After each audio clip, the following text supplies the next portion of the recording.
Growing up, my sister Lizzie and I were inseparable two halves of the same whole, bound together by blood, secrets, and late-night whispers under the glow of a shared bedroom lamp. We were each other's confidants, protectors, and occasional rivals in our little suburban home where life felt simple yet profound.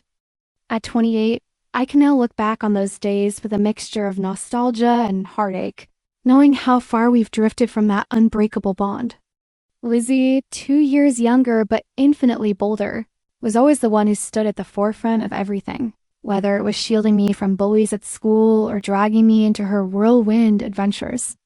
She had this magnetic energy about her, an almost reckless charm that drew people in like moths to a flame. But beneath her fearless exterior lay shadows I didn't fully understand until much later. Our parents, John and Mary, raised us with an ironclad belief in family loyalty, a creed they drilled into our heads so deeply that it became both a guiding light and a suffocating weight. Family first, Dad would say after long hours on construction sites, his voice gravelly but firm.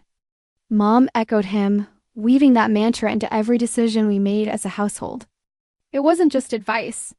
It was law. And for most of my childhood, I believed in it wholeheartedly. Lizzie and I were taught to defend each other no matter what, to stand shoulder to shoulder against the world. Yet even then, cracks began to form beneath the surface. For all her bravado, Lizzie harbored a quiet resentment toward me, one she masked well behind laughter and teasing. While I buried myself in books and earned praise for my academic achievements, she struggled to find direction, flitting between jobs and passions without ever settling. Her jealousy simmered quietly, manifesting in subtle jabs during family dinners or moments when she'd roll her eyes at my accomplishments. But nothing stung more than the times she stepped in front of trouble meant for me. I remember vividly the day in 5th grade when 3 older girls cornered me near the playground, their taunts cutting deeper than any physical blow could. Just as tears started streaming down my face, Lizzie appeared out of nowhere, fists clenched and fury blazing in her eyes. She chased them off, shouting threats that made my heart race. That moment cemented her role as my protector, but also planted seeds of guilt within me. Why did she have to fight my battles while I hid behind textbooks? Why did everyone expect me to be the perfect daughter while Lizzie carried the weight of being the wild card? Little did I know these unresolved tensions would explode into something far darker years later, tearing apart everything we thought we knew about love, trust, and family. Looking back now, I realize our seemingly idyllic bond was never as unshakable as it seemed. Beneath the surface, fault lines ran deep, waiting for the right moment to shatter us completely. Jake entered my life during my sophomore year of college, a time when I was still navigating the complexities of adulthood and searching for my place in the world. He was everything I'd ever dreamed of in a partner, intelligent, charming, and deeply passionate about literature, just like me. Our connection felt almost fated. We bonded over long conversations about classic novels, trading recommendations and debating themes late into the night at cozy coffee shops near campus. Jake's presence made me feel seen and understood in ways no one else ever had. Over the next 5 years, our relationship only grew stronger. After graduation, he chose to stay in town working at a local publishing house while I pursued my marketing career. We moved in together, sharing a small but comfortable apartment that became our sanctuary, a space filled with laughter, shared dreams, and plans for the future. It wasn't perfect, but it was ours. Lizzie, on the other hand, seemed to drift further away from stability despite her undeniable talent. She worked odd jobs to support herself as she chased her dream of becoming an artist, often crashing on our couch when money got tight. At first, I didn't think much of how close she and Jake had become. They shared a love for indie music and abstract art, frequently engaging in animated discussions about gallery openings or underground bands.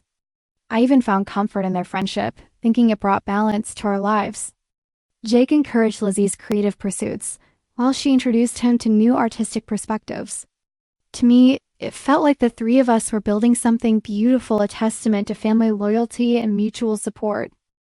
But beneath the surface, cracks were forming cracks I refused to see until they shattered everything. One rainy Tuesday afternoon, my world imploded. I had left important data on my laptop at home and asked Lizzie, who was staying with us that week, to send it to me. Hours later, after completing a major presentation at work, I opened my inbox expecting to find the files. Instead, I stumbled upon an email thread between Jake and Lizzie, a thread detailing months of betrayal. My hands trembled as I scrolled through messages exchanged behind my back, each word slicing deeper into my heart. Their affair wasn't fleeting or accidental. It spanned 6 agonizing months, hidden meticulously under layers of lies. When I confronted Jake that evening, his initial denial only fueled my rage. It was just a few mistakes, he stammered, trying to downplay the gravity of what they'd done. But as I revealed more details from the emails, his excuses crumbled. Finally, he admitted to the affair, claiming it started innocently enough late-night talks when I was asleep or busy working but spiraled out of control. His words felt hollow, meaningless. The man I loved, the man I trusted completely, had betrayed me in the worst possible way. Confronting Lizzie was worse. When I knocked on the door of her modest studio apartment, her face fell the moment she saw mine. Unlike Jake, she didn't try to justify herself. Instead, she looked me straight in the eyes and confessed, "I fell in love with him." Her voice cracked as she admitted she couldn't resist her feelings, knowing full well it would destroy us both. That admission hit me like a freight train, leaving me breathless and broken. How could she, the sister I once shared secrets with, the person who vowed to protect me, do this? Betrayal burned hotter than anger, consuming every ounce of trust I thought we'd built over decades. In that moment, I realized nothing would ever be the same again. The aftermath of discovering Lizzie and Jake's betrayal was nothing short of catastrophic. In the days that followed, I felt as though my world had been upended, every foundation I built crumbling beneath me. The apartment Jake and I once shared, our cozy sanctuary filled with laughter, dreams, and plans for a future together now, felt suffocating, like a prison of memories I couldn't escape. Every corner seemed to whisper reminders of their deceit. The couch where they must have sat late at night exchanging secrets, the kitchen counter where Jake would casually mention how talented Lizzie was during one of her visits. It became unbearable. I packed what little I could carry into 2 suitcases and left without looking back, crashing on a friend's couch until I found a studio apartment downtown. At first, I tried to convince myself that I was fine. I threw myself into work, taking on extra projects, volunteering for overtime shifts, anything to keep my mind occupied. My boss noticed my sudden dedication and even praised me in front of the team, but he didn't see the cracks forming underneath. Sleep eluded me. Nights stretched endlessly, haunted by visions of Jake and Lizzie laughing together or worse, embracing. When exhaustion finally claimed me, it was only to wake hours later drenched in sweat, heart pounding from nightmares I couldn't fully recall. During the day, panic attacks struck unpredictably, a couple holding hands on the street, an overheard conversation about art galleries, even the scent of coffee brewing reminded me of them. Each trigger sent waves of nausea and dread coursing through me, leaving me gasping for air. My body began betraying me too. Food tasted like ash, no matter how hard I tried to eat. Clothes hung loosely off my frame as weight melted away without permission. Friends grew concerned, urging me to take time off, but I refused. Work was the only thing keeping me tethered to reality, a fragile lifeline preventing me from spiraling completely out of control. But deep down, I knew I wasn't okay. The anger, sadness, and humiliation churned inside me, threatening to consume everything. It wasn't until Alex gently confronted me one evening after noticing I hadn't touched dinner that I broke down. He held me as I sobbed uncontrollably, confessing the depth of my pain, the sleepless nights, the constant anxiety, the overwhelming sense of betrayal. His kindness undid me, forcing me to confront the truth. I couldn't do this alone anymore. Reluctantly, I agreed to seek therapy, something I'd always dismissed as unnecessary. Sitting in that therapist's office for the first time felt surreal, like stepping into uncharted territory. Yet, as weeks turned into months, those sessions became my safe haven. Slowly, painfully, I began unpacking the layers of hurt, shame, and self-doubt that had taken root within me. Through therapy, I learned coping mechanisms, breathing exercises to calm my racing heart, journaling to process emotions I couldn't articulate aloud, and grounding techniques to anchor myself when flashbacks hit. I also realized the importance of setting boundaries, not just with others, but with myself. Cutting ties with Jake and Lizzie wasn't enough. I needed to protect my mental health fiercely, prioritizing healing above all else. Blocking their numbers and social media profiles helped create distance, though the void they left behind ached profoundly. Looking back now, I can admit how close I came to losing myself entirely. Those early months were a blur of despair and survival, each day feeling heavier than the last. But somewhere along the way, amidst the chaos, I found glimmers of hope. Therapy taught me resilience, showing me that while I couldn't undo the past, I could choose how to move forward. And slowly, piece by broken piece, I started rebuilding not the life I had before, but something new, something stronger. Little did I know then, this painful chapter would set the stage for meeting Alex, a man who would remind me what love truly looked like. When Alex and I first began discussing marriage, it felt like the dawn of a new chapter, a chance to leave behind the shadows of my past and build something beautiful with someone who truly cherished me. We spent weeks envisioning our perfect day, an intimate ceremony surrounded by loved ones, laughter echoing under twinkling fairy lights, and vows that would bind us together for life. But as we delved deeper into wedding planning, reality came crashing down in ways I never anticipated. The mere mention of inviting Lizzie to the wedding ignited a firestorm within my family, turning what should have been a joyous process into a battlefield. It started innocuously enough, a casual comment from Dad during one of our Sunday dinners. "Have you thought about including Lizzie?" he asked, his tone deceptively light. My stomach churned at the question. How could I celebrate the happiest day of my life alongside the person who had shattered my trust so completely? I shook my head firmly, explaining that having Lizzie there would only dredge up painful memories and cast a shadow over what was supposed to be a celebration of love and hope. To my dismay, my parents didn't let the matter rest. Over the following weeks, they grew increasingly insistent, framing their arguments around familial duty. "She's still your sister," Mom pleaded, her voice tinged with desperation. "Family means forgiving each other." Their words cut deep, but nothing prepared me for the ultimatum that followed. One evening, after another heated discussion, Dad slammed his fist on the table, his face flushed with frustration. "If Lizzie isn't invited, your mother and I won't attend either." The room fell silent, the weight of his declaration hanging heavy in the air. My heart raced as I stared at him, disbelief warring with anger. How could they prioritize Lizzie's presence over mine? Didn't they understand how much pain she had caused me? Their demand left me feeling cornered, torn between honoring the values they had instilled in me, loyalty, forgiveness, and protecting the fragile peace I had fought so hard to rebuild. The conflict escalated further when extended family members got involved. Aunt Carol called me out of the blue, her tone sharp and accusatory. "You're being selfish," she snapped. "This isn't just about you. It's about keeping the family together." Uncle Mark chimed in too, questioning whether I was capable of moving forward or if I intended to hold on to resentment forever. Each accusation felt like a dagger, reopening wounds I thought had begun to heal. Even cousins I rarely spoke to weighed in, their opinions flooding my inbox and voicemail. Some sided with my parents, urging reconciliation, while others quietly supported my decision, but the constant pressure was suffocating. Alex tried to shield me from the chaos, reminding me that this was our wedding, not theirs. "We don't owe anyone explanations," he said gently, holding me close as tears streamed down my face. Yet, despite his unwavering support, the guilt gnawed at me. Was I being unreasonable? Selfish?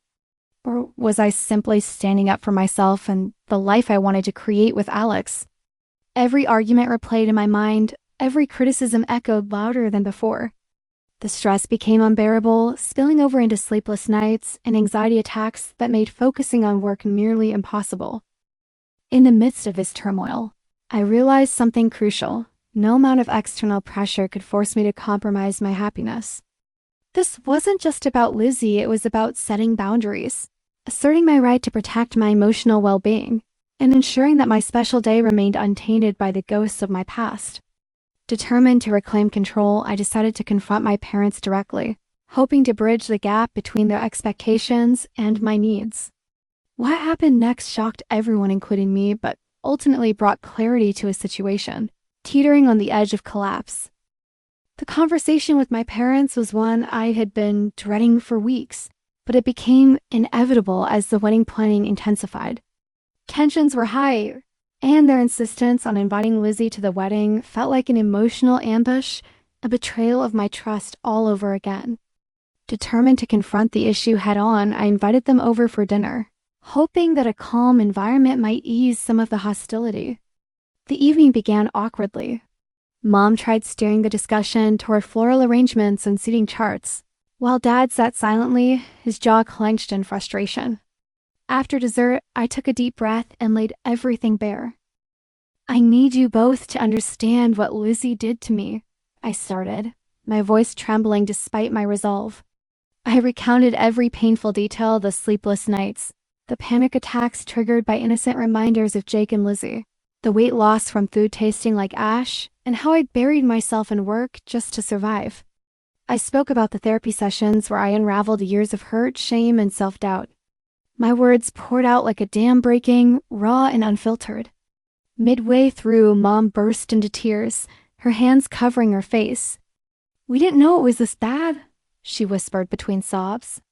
For the first time, I saw cracks in their rigid stance. Then came the bombshell Dad's confession. He leaned forward, his weathered hands clasped tightly together, and revealed something he'd never shared before. His older brother, Thomas, had betrayed him decades ago during their youth. "He stole something from me, something important, and we never reconciled," Dad admitted, his voice heavy with regret. He described strained family gatherings, missed opportunities, and decades of unresolved pain. "I pushed so hard for you and Lizzie to reconcile because I didn't want you to end up like us. But now I see I can't force forgiveness. It has to come from you." His admission stunned me. Here was my father, a man who always seemed unshuckable, admitting his own vulnerabilities. In that moment, I realized how much his past had shaped his perspective and how desperately he wanted to spare me from repeating his mistakes. Yet his story also underscored why I couldn't rush this process. Forgiveness wasn't something that could be forced or manufactured. It had to grow organically, if at all. Mom chimed in, sharing details about Lizzie's downward spiral after the affair. They told me how she'd lost her job at the gallery, spiraled into alcoholism, and cycled through toxic relationships. Her life had unraveled far beyond what I'd imagined, and they felt guilty for not intervening sooner. "We thought including her in the wedding would help her get back on track," Mom said softly. While I sympathized with their intentions, I made it clear that my mental health couldn't hinge on fixing someone else's problems. "Lizzie's recovery isn't my responsibility," I said firmly, "and I shouldn't have to sacrifice my peace for hers." By the end of the night, Dad apologized for pressuring me and promised to respect my decision regarding the wedding. They agreed to address the meddling relatives and ensure no further attempts to guilt-trip me. As Alex hugged me later that evening, I felt a mixture of relief and sorrow wash over me. This conversation hadn't erased the pain, but it marked a turning point, a step toward reclaiming control over my life and protecting the happiness I deserved.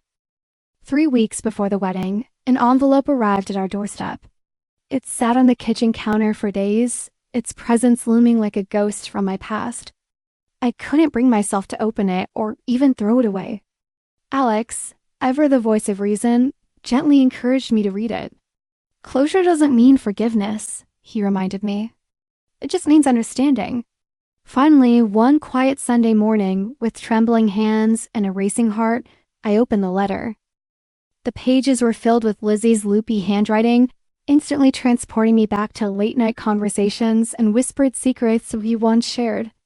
But this time, her words weren't playful or teasing. They were raw, unfiltered, and devastatingly honest. She began by acknowledging the pain she had caused me, taking full responsibility without excuses or deflections. What followed was a harrowing account of her life after Jake, how their relationship imploded within months, leaving her emotionally shattered. How she spiraled into alcoholism, drowning her guilt in cheap wine and reckless nights out. Her descent was chilling. She admitted losing her job at the gallery because she stopped showing up. Her creativity stifled by shame and self-loathing.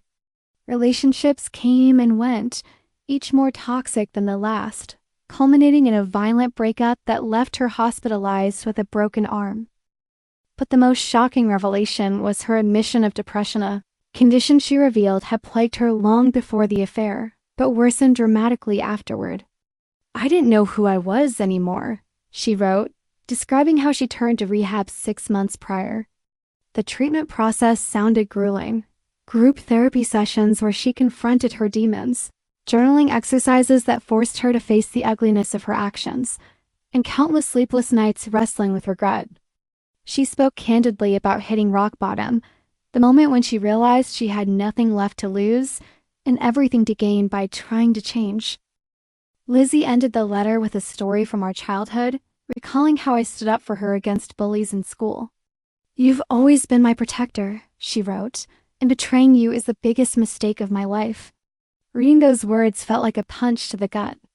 Memories flooded back the fierce loyalty I once felt for her, the bond we thought was unbreakable. Yet here we were, years later, fractured beyond recognition. As I finished the letter, emotions roared inside me.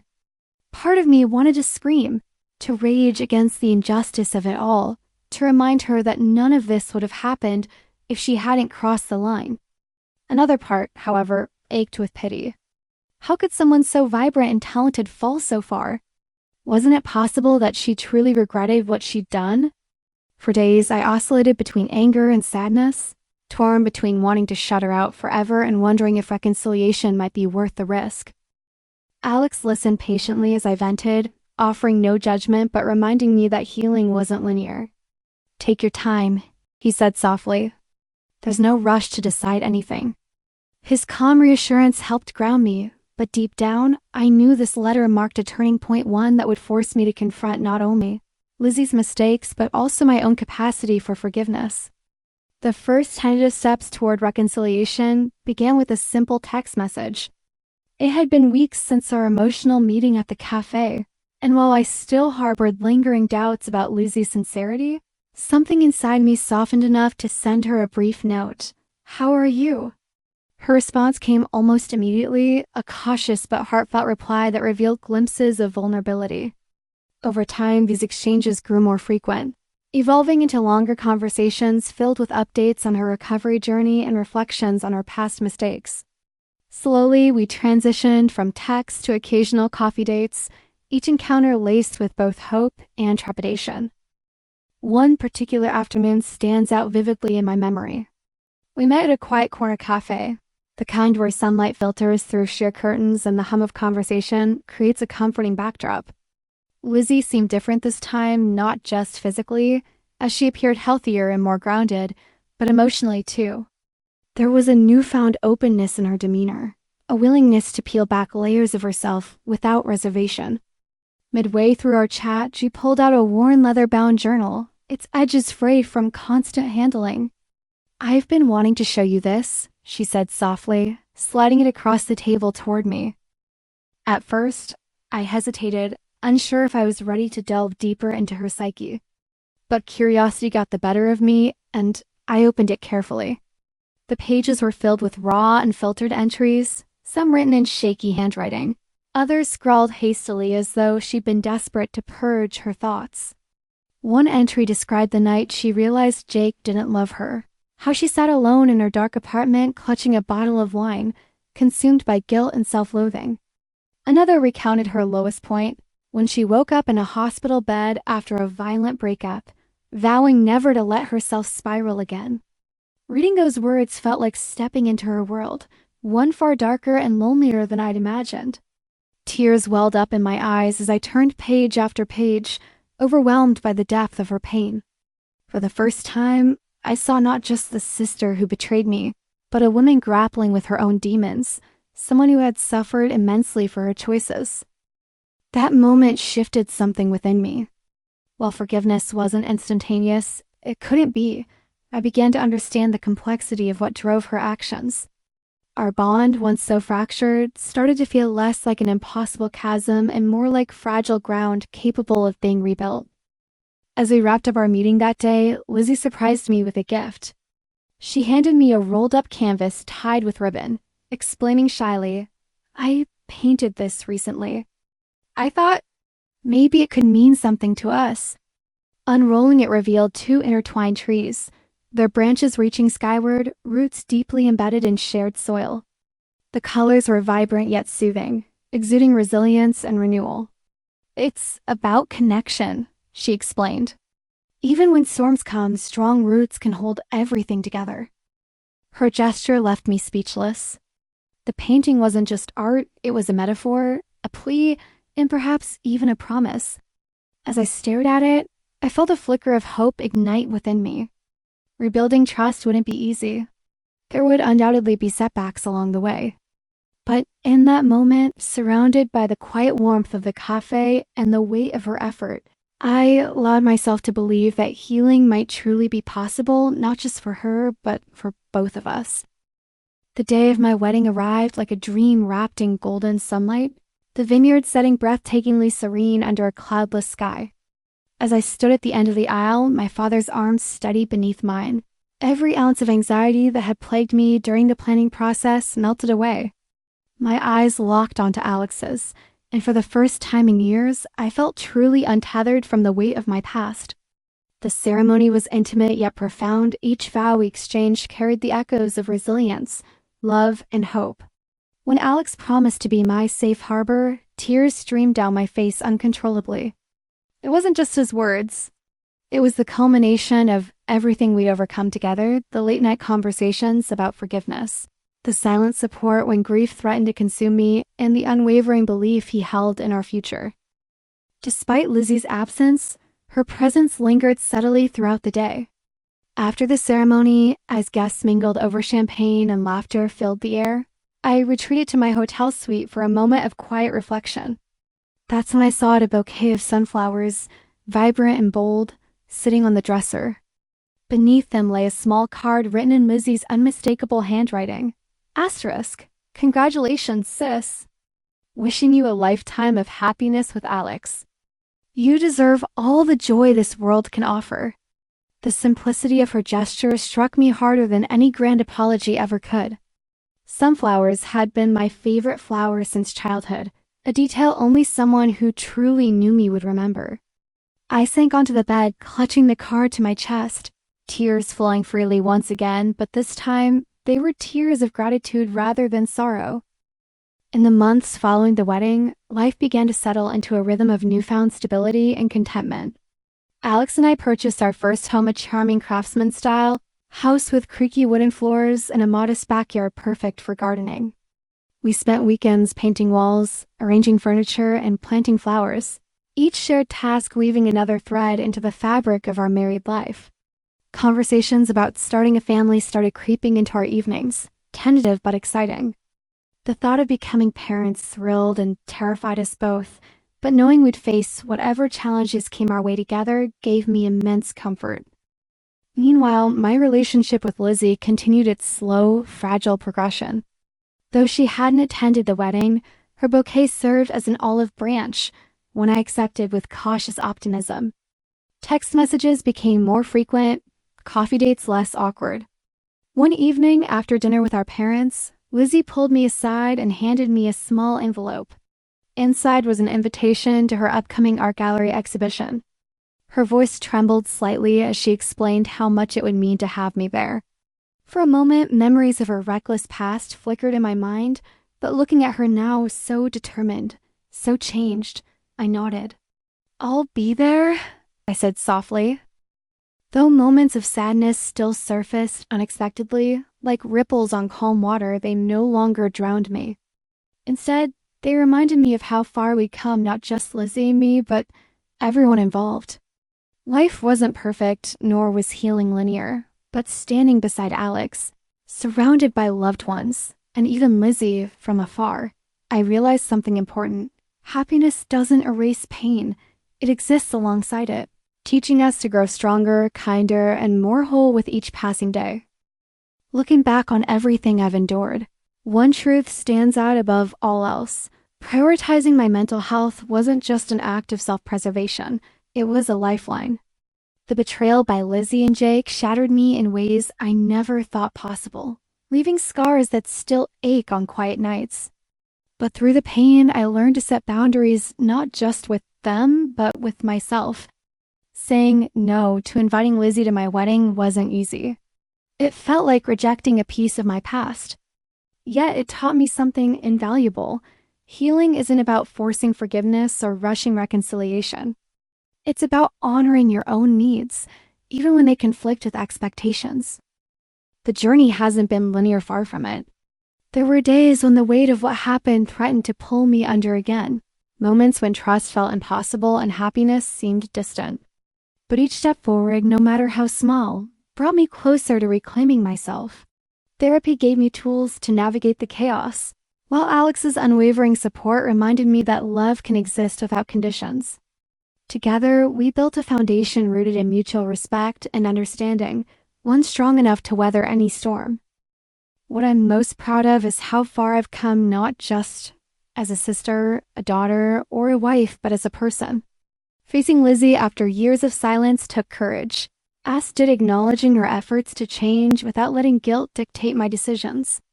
Her progress has inspired me to reflect on my own growth, the resilience I didn't know I had, the strength I found in vulnerability, and the peace that comes from choosing myself. If there's one message I hope others take away, it's this: challenges don't define you, it's how you rise from them that matters. Every heartbreak, every betrayal carries within it the seed of transformation. Today, standing beside Alex, building our home, and dreaming of the family we'll create, I feel ready for whatever lies ahead. Life may throw its share of storms, but I've learned to dance in the rain, and that makes all the difference.